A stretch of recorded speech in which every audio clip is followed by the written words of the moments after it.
and doing what children do as a girl, play with toys, imaginative play, have little, girlfriends around you, that carefree world that the child enjoys.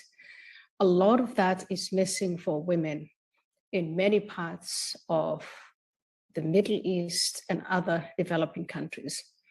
Obviously, part of that, the deprivation of childhood, comes from poverty, just a lack of material things, so that children, both girls and boys, are put to work at an age as early as 5 or 6 or 7 years old, when they can't bear the responsibility of work, but families have no choice but to put them to work. So childhood. And I think as we have the questions that come from you, I'd like us to dive deep into what it means to be a child and to grow and to develop appropriately to reach the age of adulthood and take on responsibilities and the responsibilities of an adult. I think the second element that is missing for girls and women in the Middle East, in Muslim majority countries, is the ownership of their own bodies. So even when they develop and become older and transition from being a child to being a woman, we take a lot of things for granted here in the US. As a young woman, you get just the time to enjoy that transition. And eventually, you will grow up and you will make your own choices. And here in the US, I know that this isn't true for every single girl, but for most girls, it's taken for granted that you go to school and that you finish school, that you learn a vocation to the best of your ability, that you go on to college, and that beyond college, you have the opportunity to pursue a career. That for many women, perhaps most women in the Middle East and in other developing countries, is just not there. Very often, their parents or their families, their guardians, decide for individual girls who they're going to marry and at what age they're going to marry. And that very often happens when they are minors. So I just want you to imagine being 13 or 14 or 15 years old. And in some cases, I've seen these stories in Yemen, in Somalia, in Iraq, in Syria, where girls as young as 8 have been married off. What does an 8-year-old child know about marriage and the responsibilities of marriage? But even if you're not 8 and you're 18, you still have no ownership over your own body. It is your male guardians, your family who decide who you're going to marry. And once you're married off, then your husband is your male guardian. And he decides how many times he's going to have sex with you, when he's going to do it, how many children you're going to have. You are never, ever in control of your own destiny. Just reflect on that.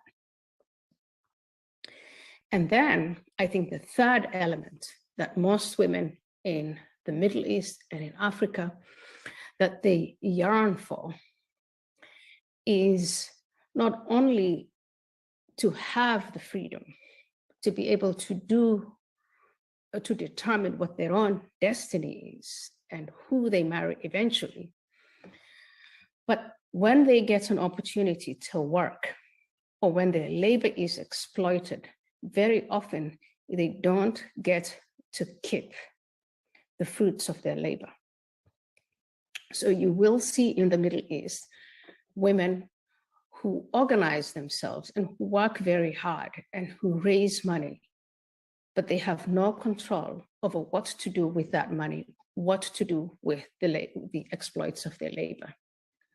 Many of them, and Afghanistan, I think, is a fantastic example, realize as women that they need to rise above being domestic pets or people who are exploited on the domestic level.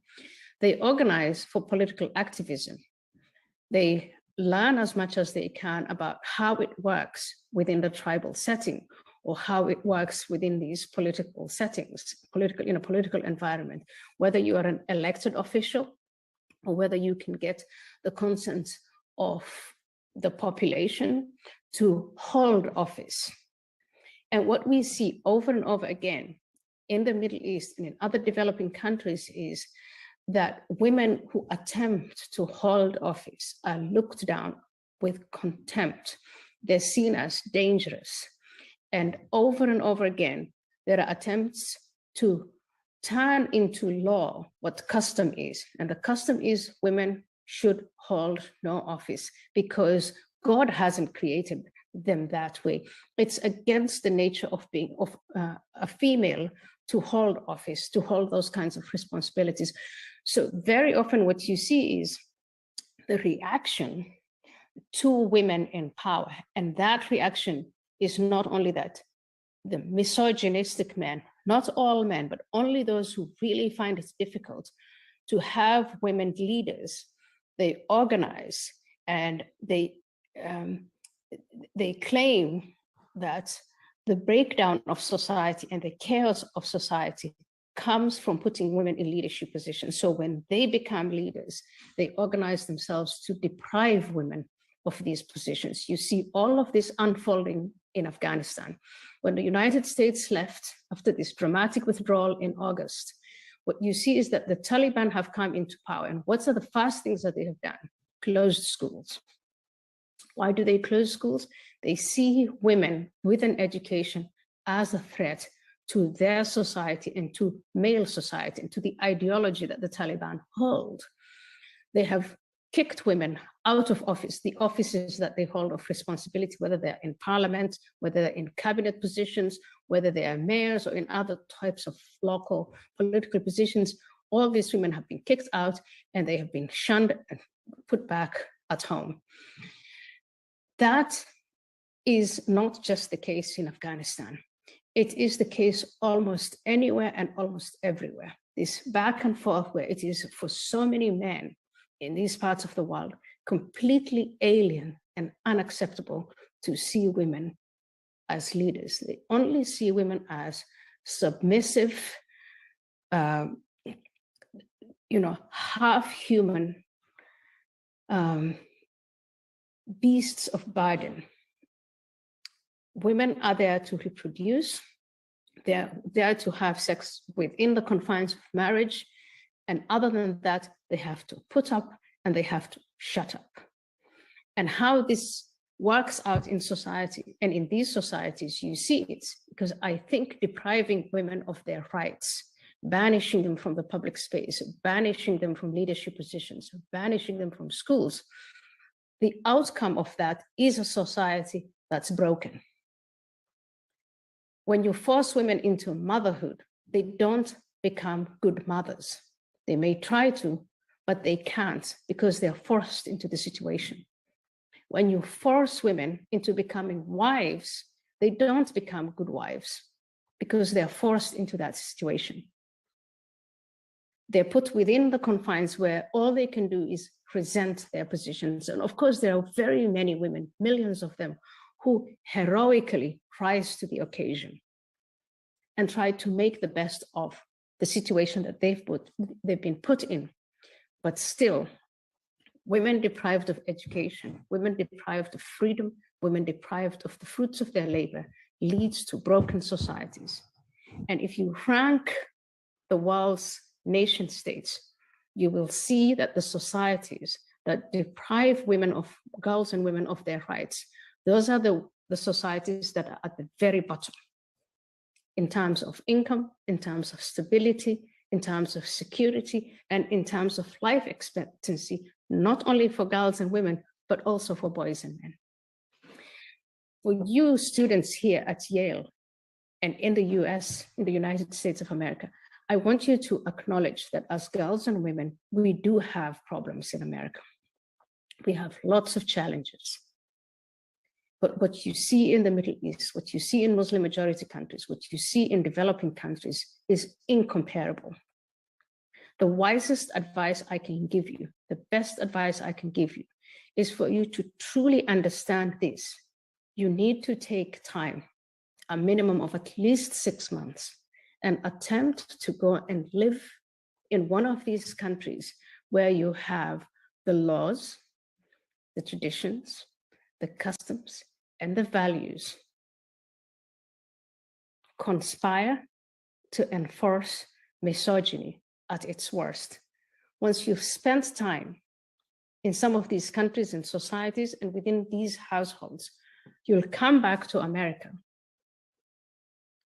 And then I'd love to talk to you about your experiences. I'd love you to come and tell me, what are the similarities? What are the differences? I'd also like to know from you, when you're faced with challenges in your individual lives, how would you go about that when you're in the US as opposed to when you are in Afghanistan or Iraq or different parts of North Africa, different parts of the Middle East? I think that kind of connection, where you, as an American student, you take the time to actually observe from up close and try to see what it is like to live in one of those societies, and you come back, you develop connections that are unbelievable, because you carry the idea that to you is simple and straightforward, and you take it for granted. Girls and women should be just as free and just as equal as boys and men. You carry that simple idea and you seed it, you transport it into societies that would look at you and think, but that's very strange. Or they might accept a little bit of what you say. Okay, maybe girls can go to elementary school, but not beyond. Horror of horrors. And I think the way forward, the way that you say, what can we do? How can we empower women and girls in developing countries, is to share with them what you have, to share with them not just material things. Our State Department sends a lot of money to developing countries, but what they don't send, what they don't transport, is these values, the value that we are all created equal, boys and girls, men and women. And now I think I'm ready to take your questions. Okay, so our first question comes from Howard Schreiner, who is watching with us today. Hi, Howard. He wants to know, there seems to be a grand delusion among newer Western generations that the women most in need of help are themselves. Some suppose that American women are in as dire need of saving as women who cannot vote, cannot drive, who cannot access the most basic freedoms. Shouldn't there be a relative standard for equal rights? I don't like relative standards, I'll be honest with you. The reason is because I believe in universal human rights. And for universal human rights to take hold, they have to be universal, not relative. But what we do need, and I understand where the question is coming from, is a dose of reality that women and girls who are born and who grow up and who live in free societies where their rights are upheld most of the time, have to recognize that girls and women in societies where they absolutely don't have these rights, that is a huge difference. So for American women to say, and I've heard American women say that, I've heard a woman say on the Bill Maher show that Republican women in the United States are treated in the same way that women in Afghanistan are treated. When I hear statements like that, I get upset. I think a statement like that is not only false, but it's also obscene and it's ignorant, because it doesn't take note. It's lazy. It doesn't bother at all to acknowledge the circumstances of women who are living in dire straits. And so I understand where the question is coming from, but I don't think that the answer lies in developing relative or specific ways and specific rules for women. Universal human rights are universal, and I think the campaign, the effort for all of us is to aspire to have those human rights be established everywhere. Okay. And then Nina Rivera from JP Morgan. Hi, Nina. Says, so many college students hesitate to broach topics that are considered culturally sensitive, such as women's rights violations happening in Afghanistan after the withdrawal of US troops. How can we remedy the silence surrounding topics that are deemed offensive? By doing the exact opposite. Don't be silent. Silence is an accomplice to oppression and to subjugation. The more we talk about it, the more we discuss it, the more we throw these stories out into social media, the more awareness there is, the more tips we can exchange with women and girls who are surviving in their local context. So how do we do this? For the people who have the luxury of being offended, I would say, if you don't want to help, get out of the way. But for those of us who actually care, the answer is not to be offended or to be intimidated by accusations of offense or vilifications of our culture and our personalities. It is to speak up and to speak out. You would want other women in positions of strength to speak out on your behalf, wouldn't you? Then why wouldn't you speak out on their behalf?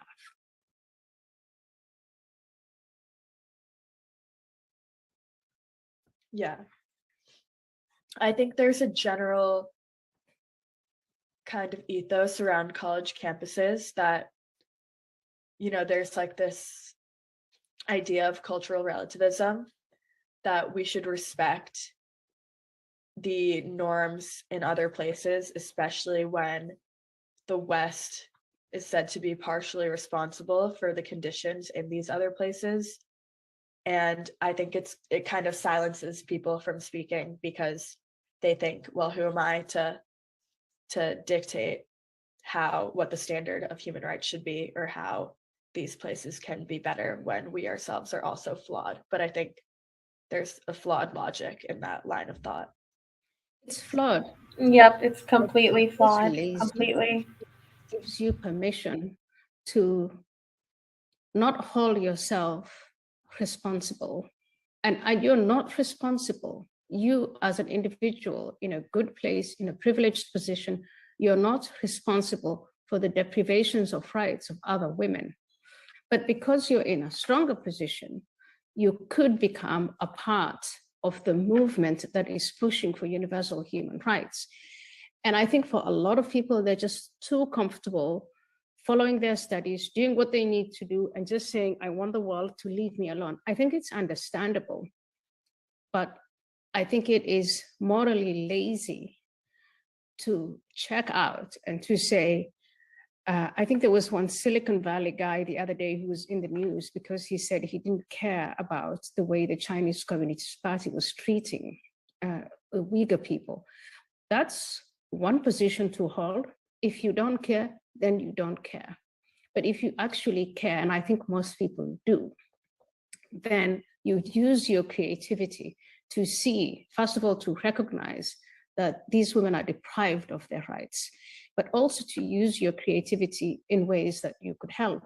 That is how all the human rights that we enjoy, they were attained by people in the past who thought that it was worth their while to fight for those rights. And we are the ones now who are enjoying those rights. So if you care, you can't be a relativist. Right. Thank you.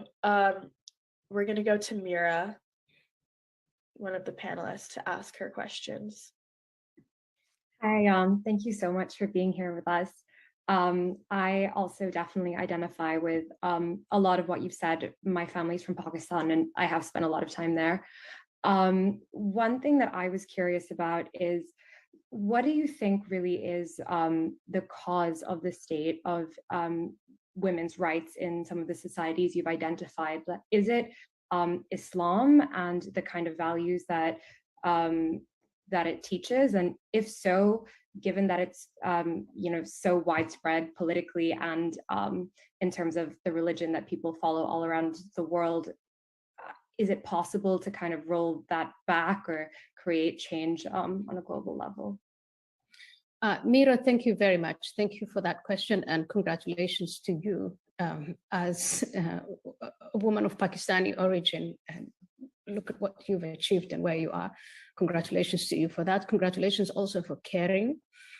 And I'll be very honest with you. I know that it's deeply offensive to almost all Muslims when I say that the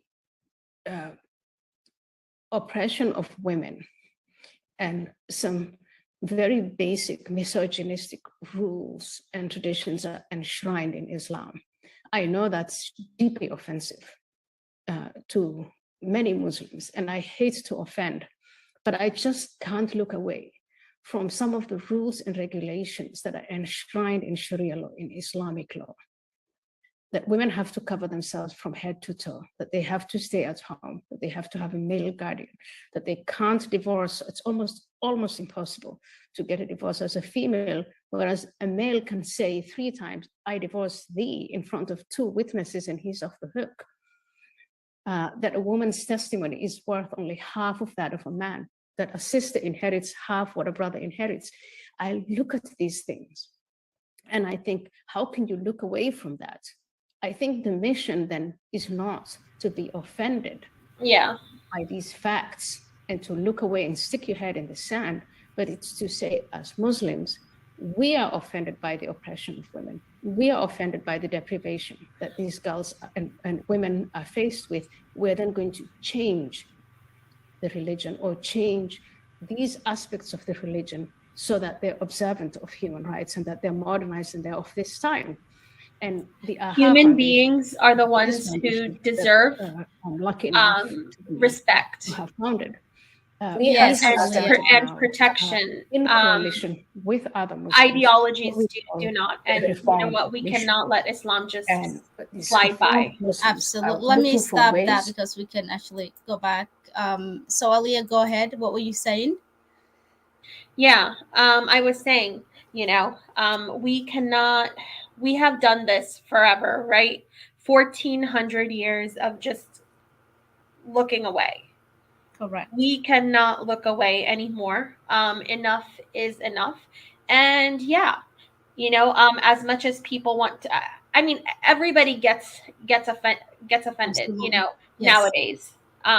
They find something to be offended by.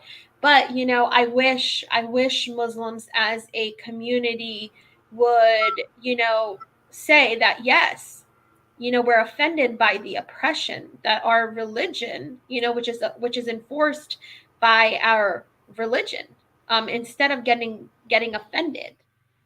Because we, people who are brave enough, Ayaan Hirsi Ali, Yasmin Mohammed, you, I, Deborah, I mean, so many others, right? Yes. We speak out. And instead of getting offended, I wish those people would join us and say, hey, yes, there is a problem. Let's look at it and let's fix it. Absolutely. It's acknowledging, right, the root of the problem first, right? And I think that's the denial with the community and people just not thinking about there's nothing wrong with their ideology. So there's a denial, to be honest, and I think people need to admit first there is a problem. And yes, I will not respect an ideology or ideas, but you're right, people deserve right and respect. Absolutely. And we can't stay silent, we have to keep speaking. Absolutely. Yes. Yeah, go ahead. So I think we should just continue from this and not go back. Absolutely. Yeah. Sounds.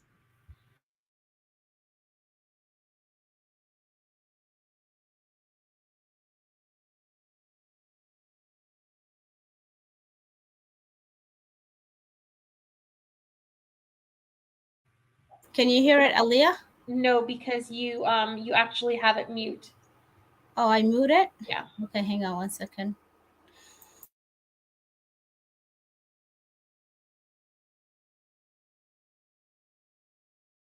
For example, kind of in Yes, societies, as good. you said, Thank you. in Pakistan or Awesome. Afghanistan or other places in the Middle East, it is already the case that women are often so silenced. If they come into political power, they're often assassinated or not heard.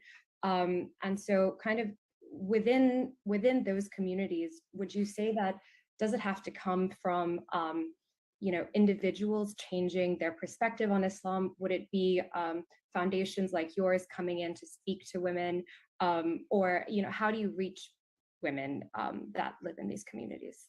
So what I have found in the last few years is that on the local level, there are women who have organized themselves. So within Pakistan, there are women's organizations who are fighting for the exact same things that we're talking about: access to education, to have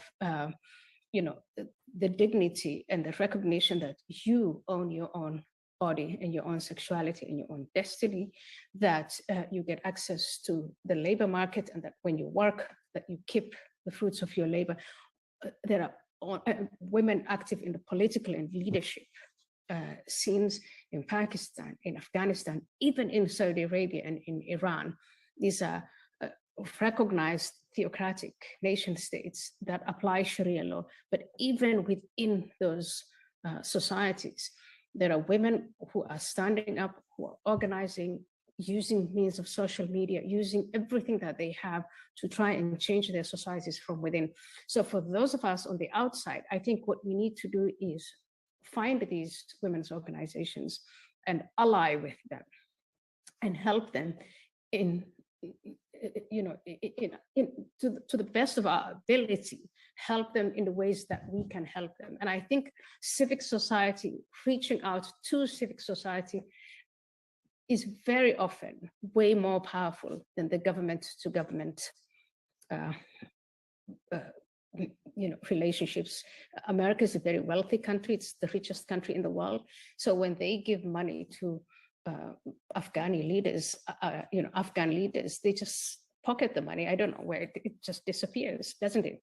But when you're having, if you have a students' body, students' movements here at Yale, reaching out to students in Pakistan, female students in Pakistan who are trying to improve the position of women in Afghanistan or in Pakistan, then I think that is more effective. And actually things happen on that local level. Absolutely, that makes a lot of sense. Thank you very much. Thank you. Sharon, I think I'll hand it back to you. Okay, thank you, Mira. Our next question comes from Weem, who is watching. Hello, Weem, from Sterling Heights, from Unique Voices in Films. Weem says, last year I received an email saying, I'm sorry to inform you that we've decided to cancel the pomegranate talk because of all the tension that was created in the Muslim community due to the storyline in the book about the Muslim woman wanting to remove her hijab in the book. Mm-hmm. This was the first event cancellation in the 17 years I've given talks, and this ideology is the very thing my family escaped from in Iraq. How can women of the Middle Eastern background get their authentic stories out and be heard when the Arab world silences them on one hand and the Western world continues to define them into a stereotype that fits their definition of diversity? I think that's a very good question. And I think that when you look at the cancellation of that particular talk, the pressure was coming from Islamist groups that are here in the United States. And these Islamist groups are organized to further to promote and advance a Sharia-based agenda. And so for girls and women from Iraq, from Syria, from other Muslim countries, what they need to do inside the United States is to form counter organizations so that we can tell Americans in government, Americans in the media, in corporations, we don't want to be treated like that. These Islamist organizations, they don't speak for us. We have the exact same right as every boy and every male from the Middle East or any other Muslim country to establish ourselves here in the US and take advantage of all the opportunities that we have, whether they're legal opportunities or economic opportunities. But the way to defy this, I think, and to stop the stereotyping on the one hand, is to form groups like the AHAFoundation and others, to form organizations where we say these Islamists, whether they are the Muslim Brotherhood and its tentacles, or Hizb ut-Tahrir, or Jami'at al-Islamiyya, or any of the South Asian organized Islamist groups, they don't speak for us. We speak for ourselves. And I think that really is the way to push back. There is a Muslim Student Association at Yale, but is there an emancipated women's organization or students organization at Yale that says they don't speak for us? If you want to wear the headscarf, that's fine. If you want to wear the burqa in Yale, that's perfectly fine. But if you are of a Muslim background and you don't want to wear it, then they ought to respect that. And if you want to have Jewish and Christian and atheist friends, they ought to respect that. And if you are 21 years and above, and you want to drink alcohol, they ought to respect that. If you want to choose your own partner, you want to have a boyfriend, you want to wear makeup, they ought to respect that.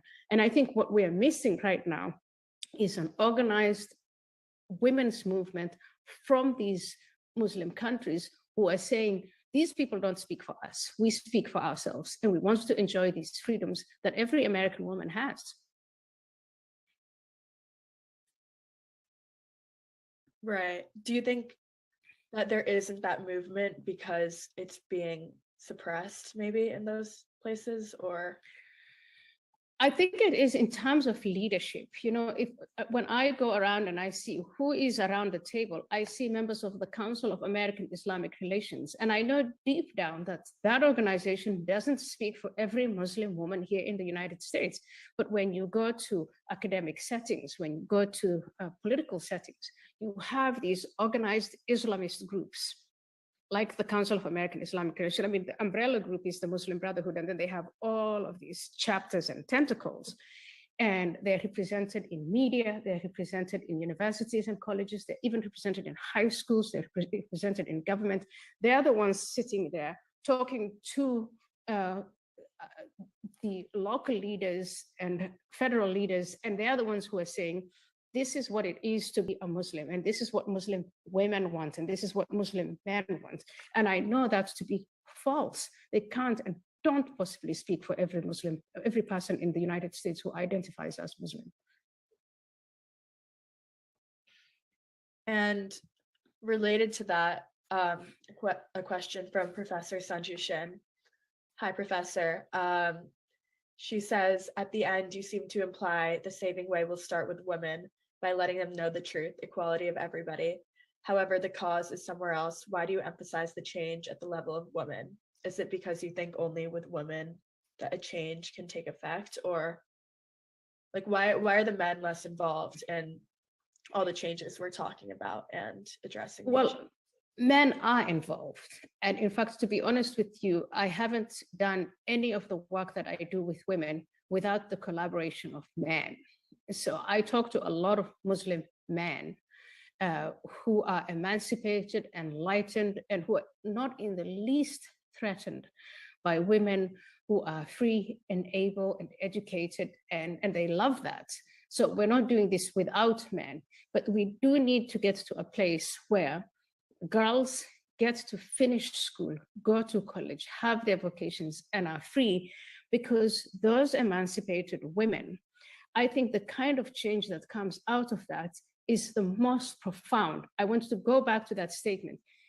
Every society that deprives its women of rights is at the bottom when it comes to their economies, when it comes to their security, when it comes to every single score in terms of human development. When you subjugate your girls and women, you're at the bottom of everything. So I think it's so much more beneficial for Muslim societies, for traditional societies, to abandon the demands and the dictates that women should be deprived of their rights if they want to advance. And the advancement of women benefits women, but it benefits society even more. Yes, thank you. That's an important point. Oh, another question from Anvi from Sweden. She says, hi Anvi, beside the political tools, do you think, Ayaan, that economic, social, and cultural tools could be implemented as well? And should it be the same approach in local, regional, and national levels versus international levels? The short answer is yes. And in fact, I think the bottom-up approach in many ways is way more effective than the top-down. That's the one that's demanded by government. You know, if you say we should change the laws can be changed. They're on paper. I'm looking at a country, for instance, like Saudi Arabia now, where in fact, on paper, the concept of the male guardian has been abolished. But in real life, you know, within households, it's going to take another decade or two, maybe even longer, before people actually adapt their behaviors and their norms towards the changing of the law. So I believe personally that bottom-up change is better, more effective, more lasting. Yes, economic, social, educational, and then again, the coalitions that different women's groups form. And this civil society on a horizontal level, that's going to be way more effective than the government, some politician coming out and saying, you know what, I've changed the laws. I think now there's nothing else I can do for you. Got it. Let's go to Mira. Hi. So I was just curious about what you think about the kind of political organization in states such as Southeast Asian states like Indonesia or Malaysia that have majority Muslim populations, but for many don't have the kind of human rights abuses that you see in some more extreme Islamist governments like Saudi Arabia or parts of Africa. So do you think that it's possible to have a Islamic state that doesn't eventually tend towards extremist views on human rights and violence, or is that a direction that it might head in any way? So when you look at the organizations, the civil society organizations in South Asia, let's take Indonesia as a good example, because it's the largest, I mean, it's the country with the largest population of Muslims in the world. And I look at two types of civil society organizations. I look at the Islamist organizations, and they're well-resourced. They get a lot of money from the Middle East. They raise a lot of money from zakat or charity. And they're organized to try and get to establish Sharia law or Islamic law in Indonesia. That's what you and I would probably refer to as extremism. And then in opposition to that, you have various civil society organizations who are resisting that and who are saying, wait a second, religion should be a private affair, and religion should not be used as a tool to deprive citizens of their rights, and especially women of their rights, to marginalize gay people, etc. When I look at that, I see the local human rights organizations in Indonesia, in Pakistan, all over South Asia, but they don't have the same amount of resources.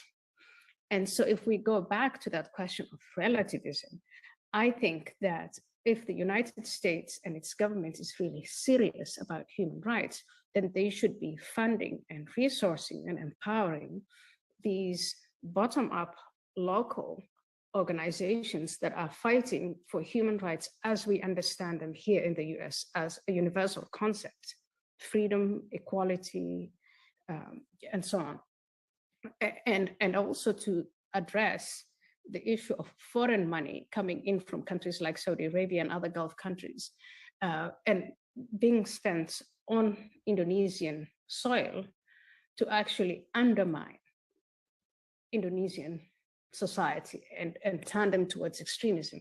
But these forces are right now in conflict with one another. And I really would like to point out that the organizations that believe in universal human rights are under-resourced.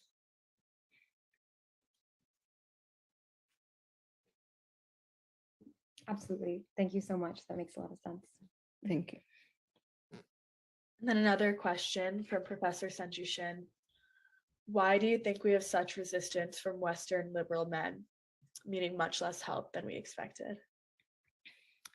Well, I know of a lot of Western liberal men who are actually very helpful and who write very big philanthropic checks. As you know, again, part of the AHAFoundation, we get a lot of money from Western liberal men.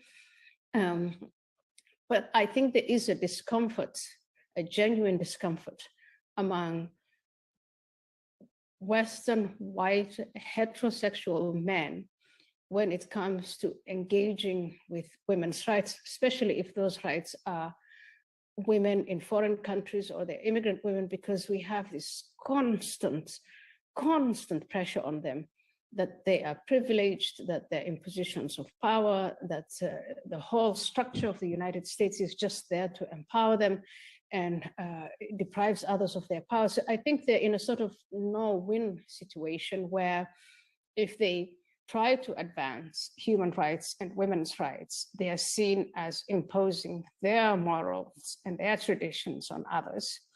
And if they do nothing, then we accuse them of doing nothing. And so in a way, I guess it's up to us as immigrant women, as women from Muslim majority countries, born into Muslim households, to try and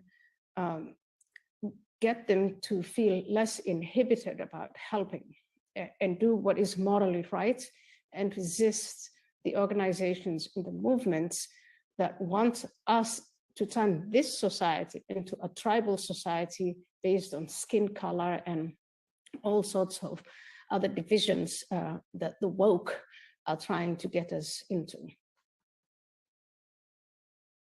Got it. So unfortunately, Warisha can't be here to say what she had to say, but she's texted me what she wanted to say. So this is Warisha. As someone who grew up in Pakistan, I never felt like my culture and especially my religion ever prevented me from succeeding or being who I want to be. When I came to parents, both of them are devout Muslims who respect everyone, whether they are Muslim or not. That being said, don't you think it's unfair to only focus on negative examples and make them the main focus and make Middle Eastern culture and Islam look bad? There are many positives. You mentioned how Islam makes you cover up and it is hard to get a divorce, but I don't think that's true. You have the right to not wear a hijab and to get a divorce. We are not an extremist religion like we are made out to be. Why do so many Muslims not stand with you? Can you explain where the disconnect is between your message and them? So again, I think when you say focus on negative aspects, I would say if there are women whose rights are taken away, I mean, as you can see it unfolding before your very eyes, the situation in Afghanistan, where right now women leaders have been kidnapped. And I talk to a lot of women from Pakistan. I talk to a lot of men from Pakistan who are devout Muslims. There is, yes, a small minority of Pakistani women in Pakistan who enjoy the same rights as what you just described, whose parents allow them to go to school, who thrive, and who are devoutly Muslim. But that doesn't apply to the overwhelming majority of Pakistani women. They are subjected to many aspects, if not all aspects of Sharia law. And I think that's not so much focusing on negative aspects. It is trying from a point of empathy and compassion and relating to women, because I was deprived of my rights. And the arguments for depriving me of my rights were made along the lines of Sharia law. And so from that place of empathy and compassion, and from that relationship, I think it's time to focus on the women who are suffering, expose the sources of their suffering, and try to eliminate that. And in doing so, if other people take offense, then I would say my intention is not to offend, my intention is not to vilify. But in terms of priority and a hierarchy of priorities, I think that our job is to try and fight for the universal human rights of women rather than protect you from being offended. Thank you for answering that. That's a challenging question. And so I do appreciate you addressing both sides of the issue. I also wanted to note how I think it's interesting that the assumption when you bring up a negative example is that you are painting this kind of negative image of a region is taken when talking about these other countries, but the opposite approach is prevalent when we talk about examples in the US, that like a few violations are like much bigger than everything else. I feel like it's interesting.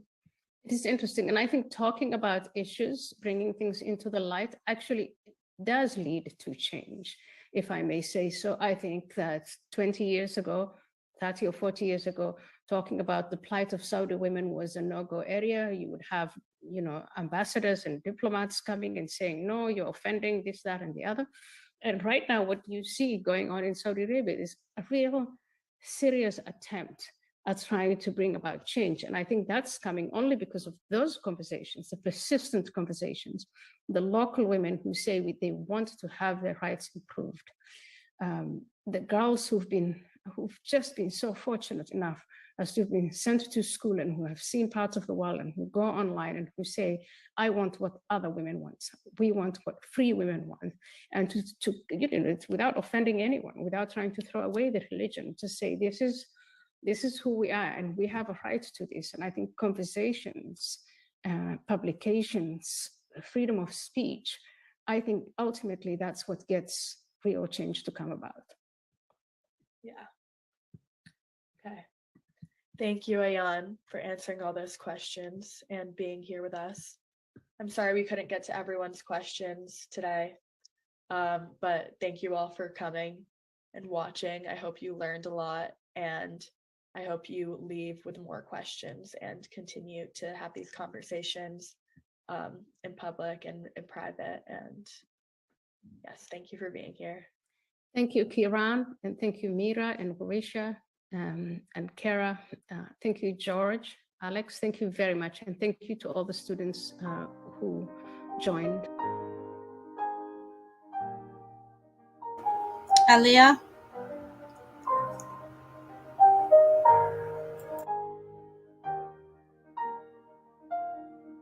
Okay. Hi. Hello. Hello. Yes. That was a lot. That was a lot, yes. That was a lot. Oh my gosh. Offended. Oh gosh. I mean, offended what?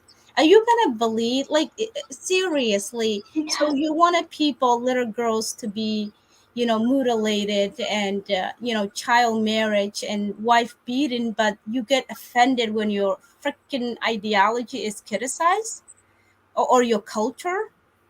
Yeah, That, is because also there's a need. barbaric? Yeah. It's ridiculous. This offensive thing, it never, like, it just, yes, just stop. People have rights. Ideology should be free for criticism, and critiques, and people have a right and, and respect, not an ideology. So this idea that, oh, you shame in our culture or you shame in our religion, just stop with that's just BS. Yeah. Yes. Yeah, There's a because lot. you know what, there's a need to always showcase Islam as a peaceful religion. There's nothing wrong with it, and everything is hunky-dory. Everything is beautiful. That's why I think Muslims at large, okay, I'm not talking about all of them, but most of them, yes, they get offended. They're like, oh my God, how dare you say that? How dare you link this oppression to my religion? It has nothing to do with religion. It has to do with culture. And then they go on, well, it happens everywhere. And they talk about the Crusades. Yeah. When it comes to Christianity. Talk about the present time. Talk about the present time. Absolutely. Right? And the funny thing, the interesting thing is the bizarre thing I found it really mind-boggling is that the Western, you can criticize, the European country, you can say anything freaking you want. But you say something about the Middle East or Africa or any other culture, it's like, oh, you offending, you being racist. Just stop with the bullshit. Ideology is not a race, and people should be, let's say, if your culture everything is good and everything you do, like, I mean, every culture has something flaws, whatever, something bad. But let's say your culture is doing everything good. So why are you not okay to be, to be talked about it? If your culture you think is all good and nothing is wrong, you're not hiding anything about, little girls getting mutilated, wife getting, women do get beat still, wife beating. So it's just idea, the double standards and the hypocrisy that it's okay to criticize the European culture, but you cannot criticize when it comes to these other cultures. These other cultures are all mingled with race and all blah blah bullshit. And I just like, just stop. Every culture should be able, you should be able to call all ideas regardless where they come from. But people are okay with it when you criticize America or when you criticize the European culture, but you're not okay with it when you criticize the Middle Eastern or African or Somali culture or whatever. Is what's so different? What's special with your freaking culture that sometimes it's okay that, mutilating little children? What's special about that? So it's gonna, we have to talk about it. We're gonna call about it. You get offended, then go cry. People are getting killed, people are getting, removing their scarves. It's like, it's not easy. I mean, living this ideology, you're apostate. It's not like we're making up story or we're trying to offend the people. There's issue that we need to discuss about it. Sorry, Aliya, I rant. Yeah. That's No. what I would No, say. yeah. I don't know who was she the moderator who was The moderator was who was human. questioning? Yeah. Yeah. So she mentioned that, the West, and when we Yeah. talk about the West, I'm talking about the United States specifically, which I think she was also talking about. Mm-hmm. She said that we were kind of like, people are kind of reluctant to speak about it because they feel like, the United States had a lot of hand. Well, that's what Muslim majority countries, they're always crying, death to America, Yeah. blah blah blah blah Yeah, blah. I've Like seen they that. I blame love that world. everything on the United States, right? That's why people are kind of reluctant to call out the oppression and the cruelty and the violence when it comes to Islam. But I call bullshit on that Yes. because there's so much uproar, there's so much outrage about things, which I'm sorry to say, so some of the things that here in the United States people are outraging about, it takes special kind of privilege Absolutely. to that.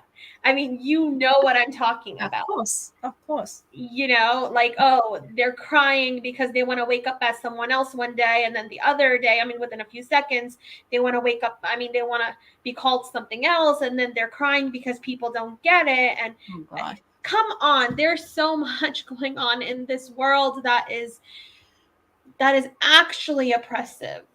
Absolutely. People are getting killed, girls are being forced into completely Inhumane. Yeah, inhumane yeah, practices. Yeah. Or they cannot be yeah. themselves, and they're being forced into into being like a slave. um uh and here we are crying about, oh my gosh, people just don't get my pronouns. I know. I It's wish really people. Yeah. frustrating. I know it is. I wish people can. And I think Ayaan did mention in the beginning or somewhere somebody questioned that we need to. Somebody was comparing a question about.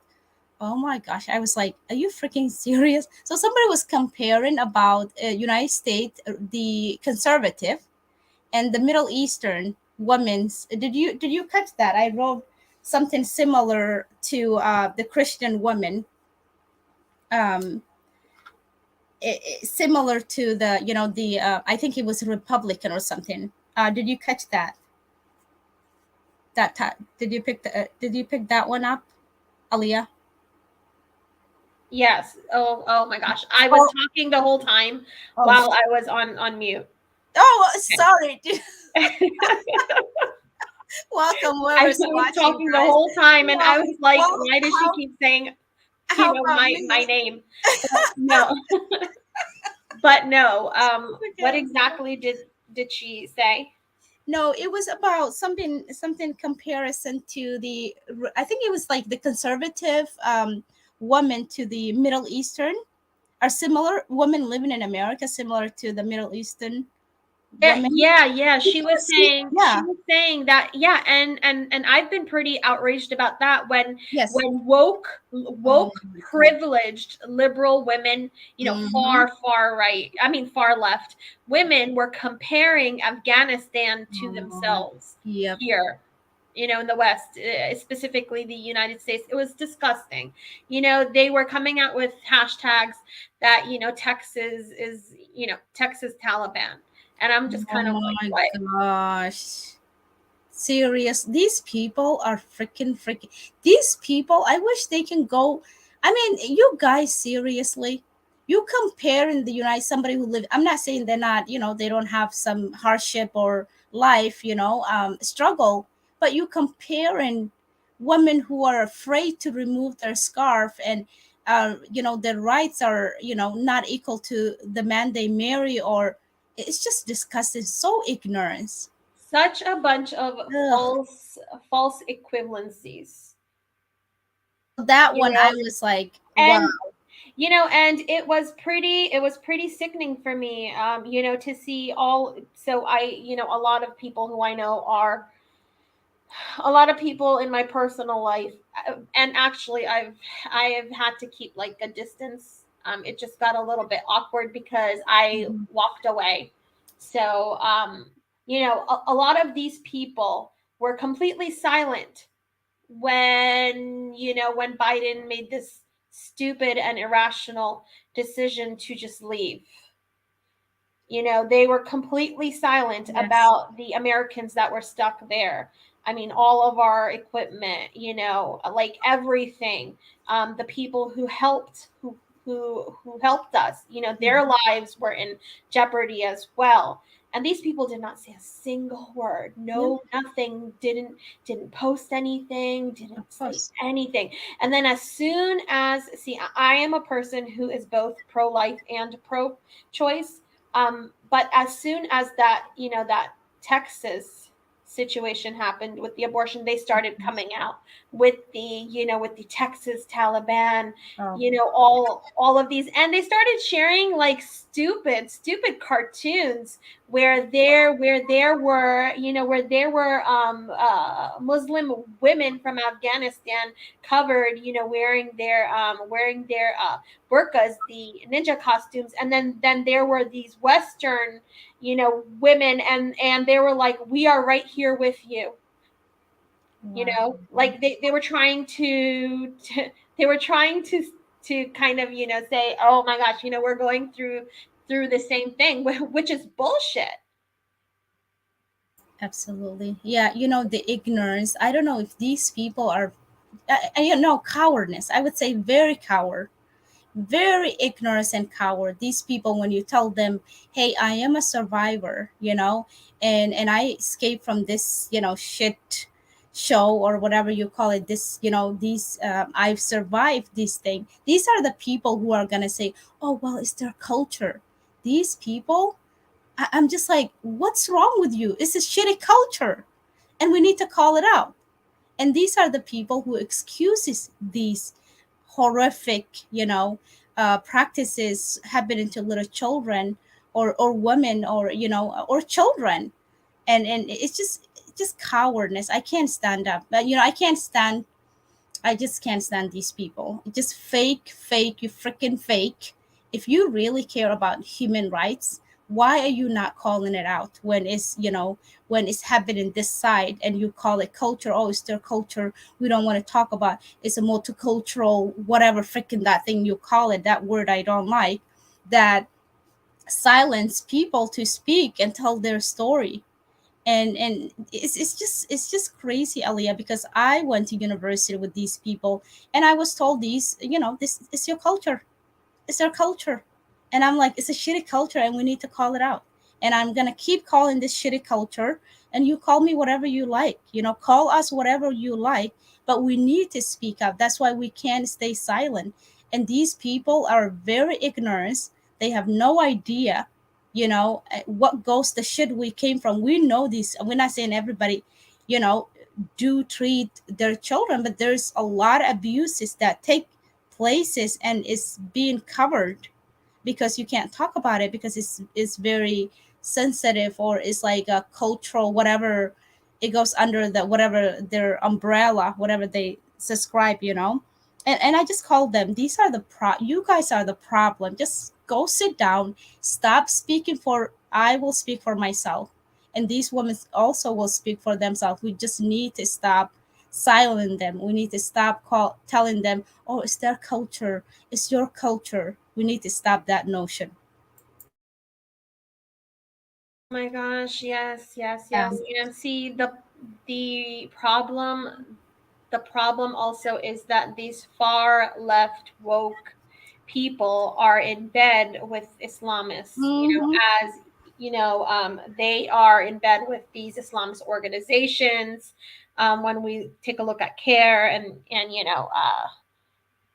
so so many others, and as well as they're when it comes to their personal lives, they're also friends with Yes.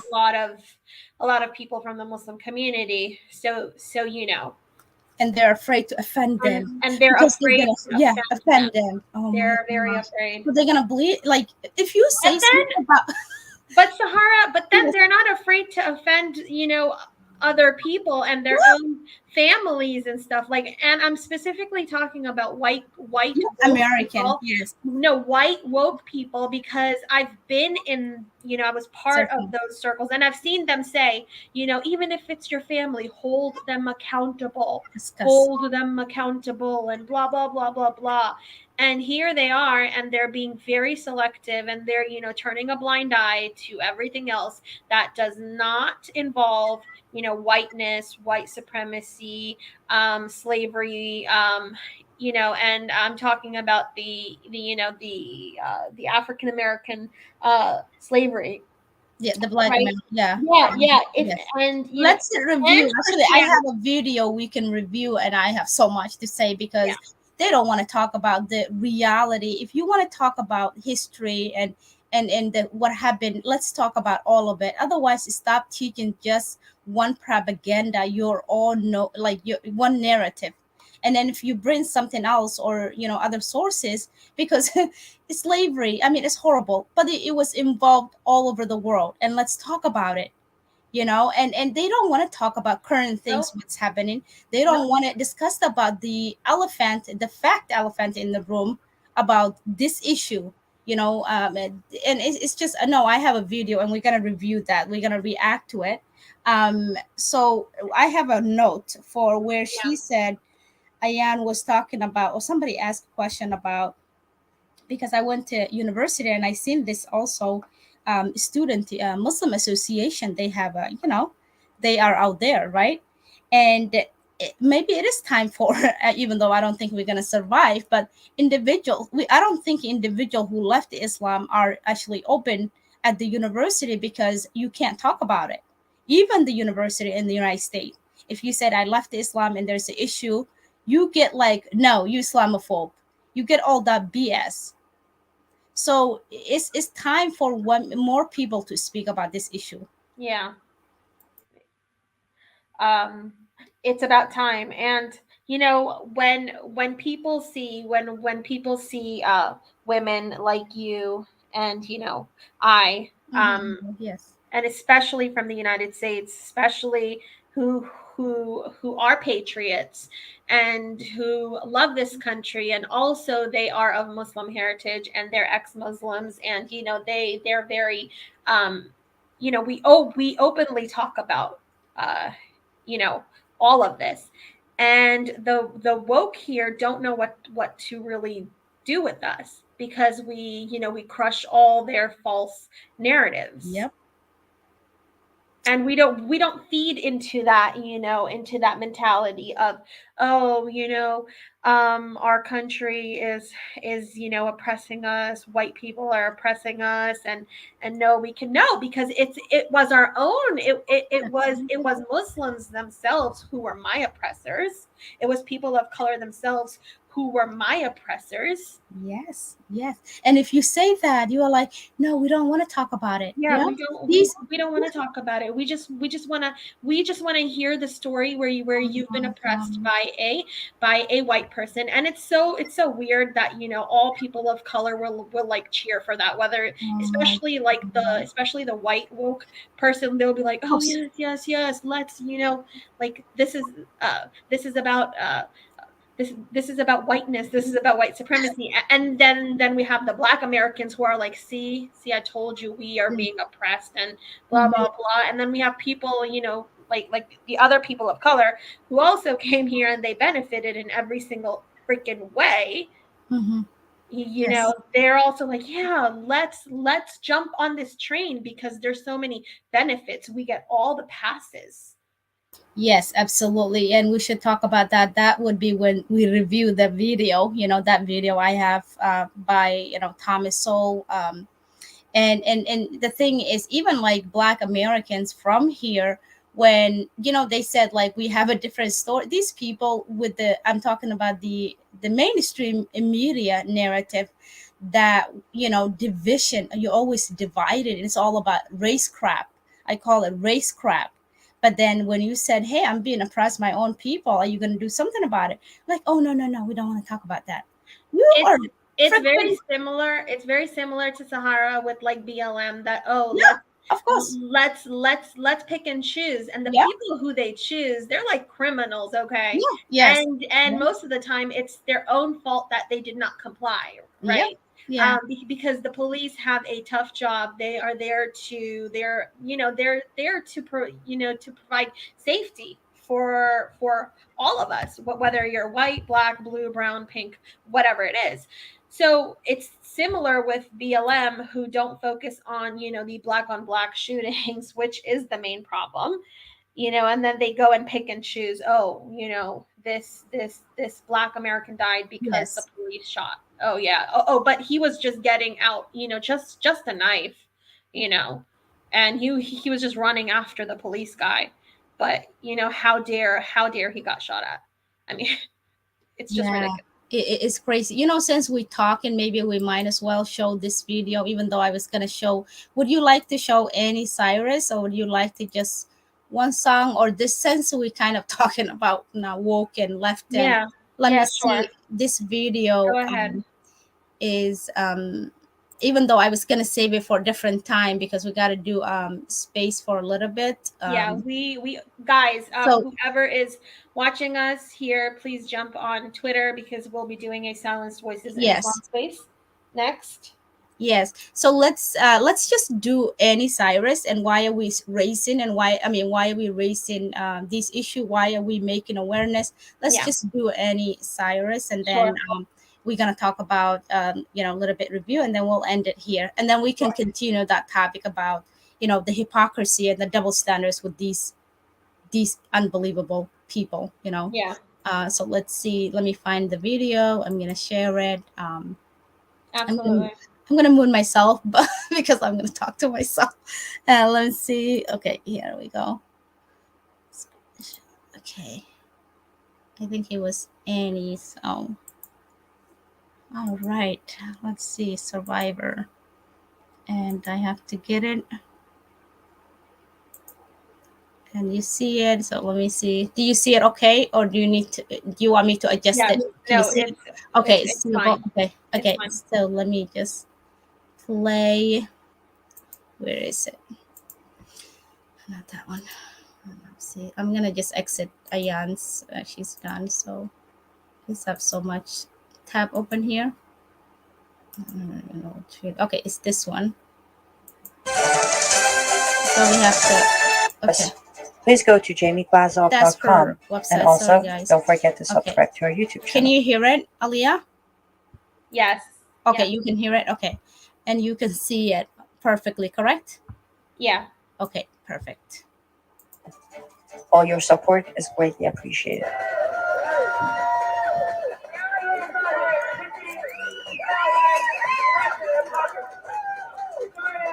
Well, hi.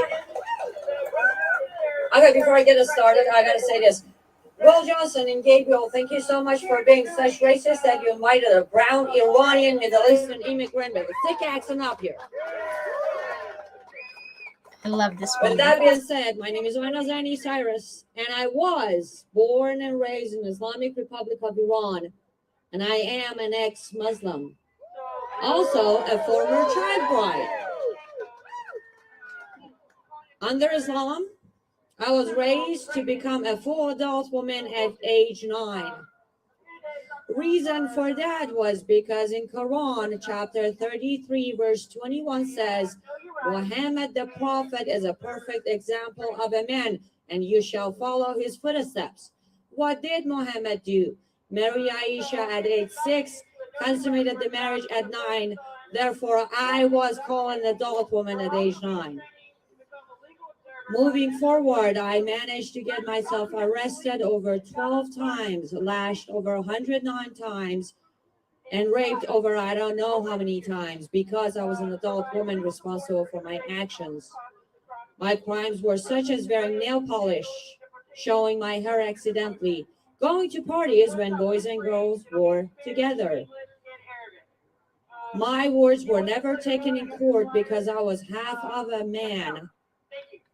I was lashed many times because my testimony was disregarded due to Quran chapter 4 verse 11. When my father decided to sell me, I asked him why. He brought up the Quran and said, chapter 4 verse 3 says, I can sell you if somebody's willing to pay for you. When I tried to get a divorce because the person who bought me would beat the crap out of me every day, the judge said, chapter 4, verse 34 says, your man is in your charge, and if he thinks you're not going to obey him, he can beat you. So no divorce for you, go home. Now, all of this takes place in every single Islamic country. But the problem is, it is also taking place in America. We gotta say something because we can't let it like run, when you show a video. Aliya. Yeah, please go ahead. Yes. So Annie Cyrus, she is a survivor. As you can see, she's telling her story. She's courageous, and she's warning. She's saying, "Wake up, America! Don't allow this country to become Islamization and to become a Sharia law." And she is sharing her, the life she lived, and thankfully she escaped. But yeah, she's courageous, and here we're just trying because we don't want it America to become places for me, especially. I mean, Aliya, you were born here and from here, but I wasn't born here. So Annie Cyrus, her story is similar to my story and yours too, but because she came from Islamic country, and I came from also Kenya, Yeah. where it's Islam, and these things are accepted. Yeah. Yes. So I'm gonna continue. We'll let her. I just find her very, very, refreshing. You know what I mean? Because usually people don't like to talk about that. And you and I are, we are a minority when it comes to, speaking up. And she just came and she said it, very, very boldly, very straightforward. And, and she was talking about the verses in the Quran to support her, her speech. So absolutely, she is she's like very courageous, and just coming and having her sources right. Yeah, definitely saying that's what it says, and telling this story of no to Momo. So there we go. We'll continue, and then we'll say a little bit. Maybe we'll end it up with a song. Just like it's like 3 minutes, so maybe it's a good thing. I'll continue, Aliya, and then we'll say a few things. So we might not finish. We'll link the video here. Maybe people can see it. Or what do you say, Aliya? Should Yeah. we finish it or should we Please. link the No. video? We'll link the video here, right? Uh-huh. Why is it? Yes. Because we have people on the left who have no information on what Islam is and what Sharia means. All they want to do is come out and start running their mouth without knowing what's going down. In America, in Minnesota, less than 4 months ago, a clinic was shut down because the Muslim doctor was performing female genital mutilation. You want to talk about rights? You want to go over our Constitution? Let's do it. Freedom of speech. It's being taken away by them ranting for America. Freedom of religion. I have men standing by to save my life because when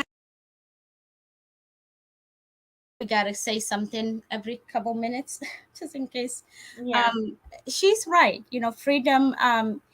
Yes, America, we are lucky. We have freedom of religion. We have freedom of speech, and but when it comes to Islam, though, it's totally different. Yeah. So that's the thing she's talking about. What she's saying. Yes.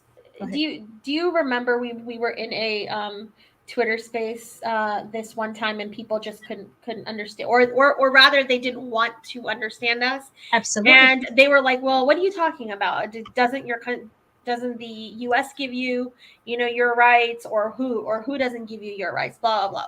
They have to understand that yes, we are from the West, we live in the West, but the thing is, when it comes to Muslims, they have a tight-knit community, and a lot of times they're in their own world. So even if we reside here,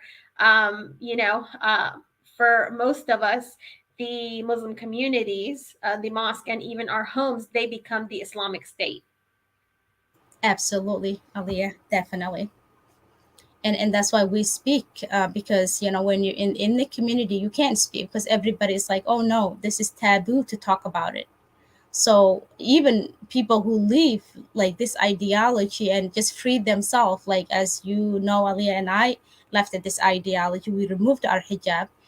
We speak because we have to. We feel like it's a duty, because we can literally go live our life and just forget about it. But the other thing is, I'm also somebody who came from East Africa. I feel America is having the things that I escaped from. Censoring is freedom of speech, saying certain things, especially when it comes to Islam, protecting this ideology that actually takes basic human rights from the people, their dignity.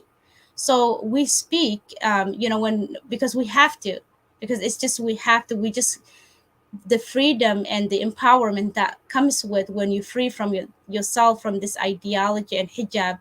It's just you can't explain. I can't really explain. So we do, because there's a lot of people who can't do the same thing. So if we live in the West, if still it's not easy, we get all backlashes from all sides, but we do it because we have to. Somebody has to do it, and it's us, and we are doing it. So I'm gonna play like a couple more minutes, and then we're gonna play a song, and we guys gonna say good day. And at the end of the day, what we are trying to do here, guys, it's not like we don't hate. We don't hate humanity. For me, Ali can speak, and Ali can talk for herself. I love humanity. I love my country. I love United States. If that really offenses you, like of people getting offended, like me loving America, this country that gave me everything, and which I will share my story. Sometimes you can hear it, because we all have a story, regardless where you came from. And we just need to stop this notion, silencing each other. And because we can have a conversation, we can agree to disagree, but at the end of the day, we all human being, and we all matter. And Aliya, if you want to say something, otherwise I'll play a few minutes. Same thing. I am, I'm one for humanity. I love everybody. But I do have a right, and everybody has the right to hate, to dislike, Yep. to Yes. call out ideologies that are oppressive and abusive, especially towards women, girls, children, and you know, the LGB, and other minorities, and towards other religions, and towards other people. You know, so you know, we do have that right. Ideologies are not, you know, we don't have, they're not supposed to be protected, and all ideologies are not supposed to be respected. You know what I mean? Yes. And the only ideology that I can, you know, say for 100%, you know, which does enforce oppression and abuse and violence, you know, it is Islam, and everybody has the right to criticize it. Absolutely. And you know, if people get offended, you know, if people get offended if I criticize Islam, also knowing that I'm a patriot who loves my country, you know, go ahead, be offended, get offended all you want. I don't care, and you We can want label me bleach. as whatever you want. You know, Yes. it's a free, you know, it's still the United States. It's a free country. You can go ahead and you can say whatever. Absolutely. Yeah. Definitely. Yeah, let's play a little bit and then we're gonna play a song and then we're gonna end at this and then we're gonna do another one. Guys, we're just trying this. You know, this is our first time streaming. It was a mystery before we started, but here we This is go. our first time. Yes, we're gonna go your channel some other time and then Yeah. you know just continue to do it. But let me play again. She's gonna just say a couple more things, like about 3 minutes. When I left Islam, there was a bounty issued on my head. You want to talk about equality? As a woman, every Muslim woman has to wear the hijab in order not to be raped or assaulted. Don't take my word for it. Read up chapter 33, verse 59. Muslims are not the problem in this country. Islam is the problem in this country. Because Islam comes with a package called Sharia. Sharia translated to English means Islamic laws. Based on constitution of this country, no foreign law is allowed. So we gotta ban Sharia, which has nothing to do with the religion and everything to do with Islamization of the West. In order to do that, we need to get people to listen. We need to get them to understand if they want to think they're good Americans, they need to stand up for fellow Americans. As a proud American citizen standing here right now, I can tell you, America saved me. Americans gave me a chance to have a life. I will let her finish. Yes, absolutely. I gotta say something. Yes, America has saved me. You know, I love my country. This country, my new home, my beloved new home. It has saved me. It saved so many people, and we don't want this country to become places that we escaped. So, absolutely, I agree with her 100%. Aliya, you want to say, and I'm going to link the video. I'll let her finish this sentence and I'm just going to link and people can watch it. Aliya, you want to say something? No. Okay. Let's just finish. Let her finish her sentence. Okay.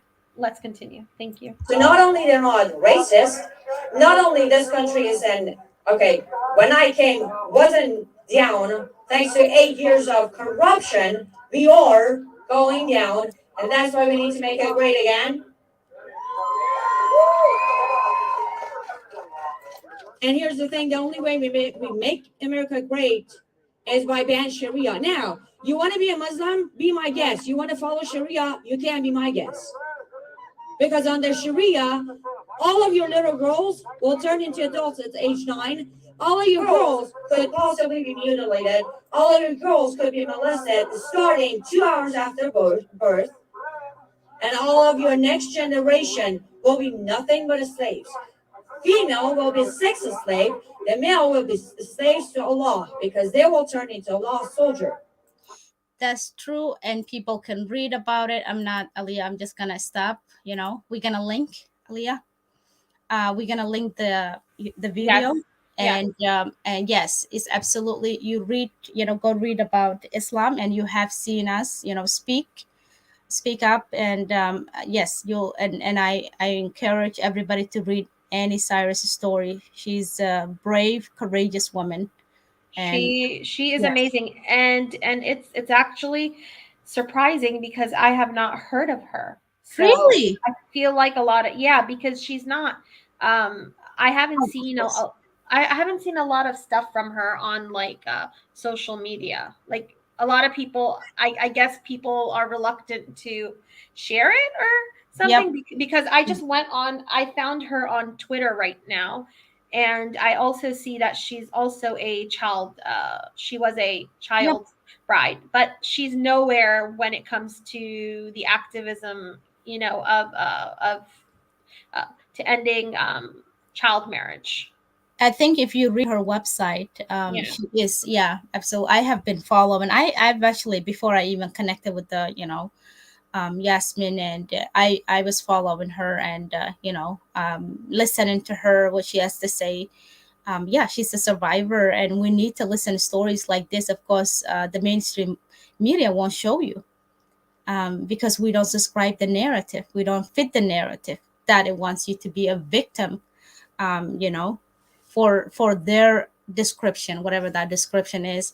But we'll, link the video here. You guys can check out. I'm gonna play a music by Michael. This guy. Let me see. It says it has swearing words, cry, maybe cursing. Yeah. Anybody? But what do you think, Aliya? I mean, it's a good music though. Yes.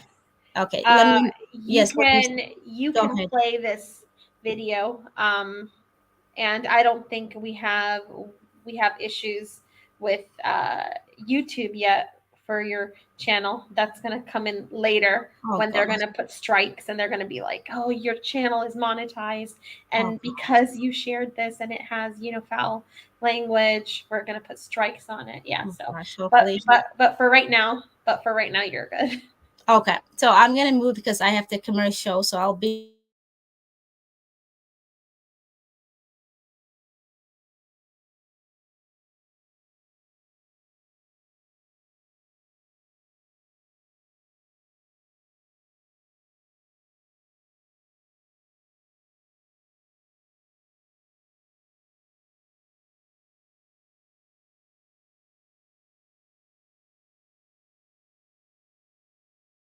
talking. I'm gonna stop this one, and then I'm gonna bring the other one. All right.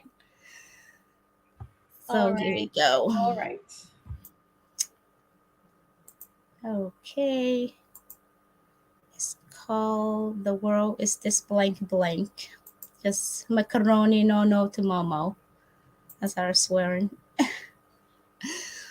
Okay, does it show something? I'm gonna play. Yes. Do you see the screen? Yep. Okay, so let me play. Perfect. Okay. I love this song.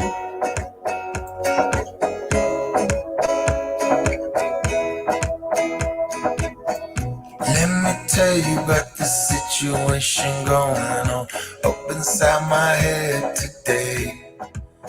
My mind is running around in circles trying to make sense of the people who are running everything today. All these politicians tweeting, got their message on repeat and try dividing us with fear and hate.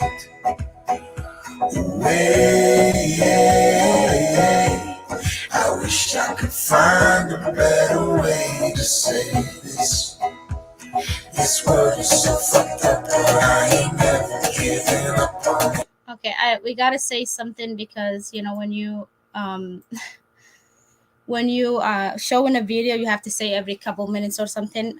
But what he said is so true. The politician dividing and creating, always driving division. That's their job. Yeah, that is yeah, absolutely. And it's just always about race crap, and it's always about race. Yeah. It's always about white supremacy. It's all about white racism. Yeah. It's all about Christianity. Yeah, no Islam. I don't see like people talking about apostate or No. a blasphemy law or things like that, or people leaving this ideology or what do they have to say. It's all about just one narrative, and it's the politician pushing. I haven't seen the politician saying, "Oh, we need to bring a unity and we need to stop hate and love is stronger than." I haven't. It's all about negative, and division. So that's he hit it, so that note is what he said is the truth. So let's continue. Never giving up on it, never giving up on it. This world is so fucked up, but I ain't never giving up on it, never giving up on it, never giving up. Hey, I wish I could find a better way to say this.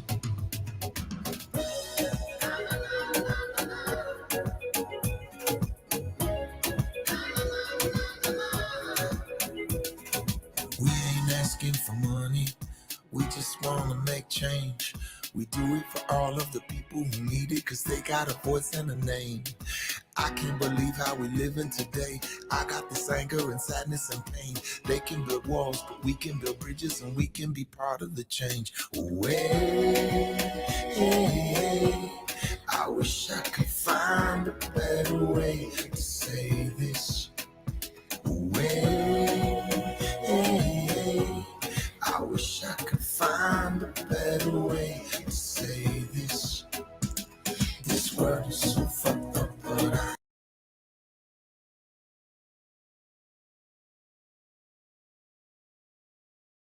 Yes, Sahara. Sahara, are you talking with your mic off? I probably was talking. Yeah.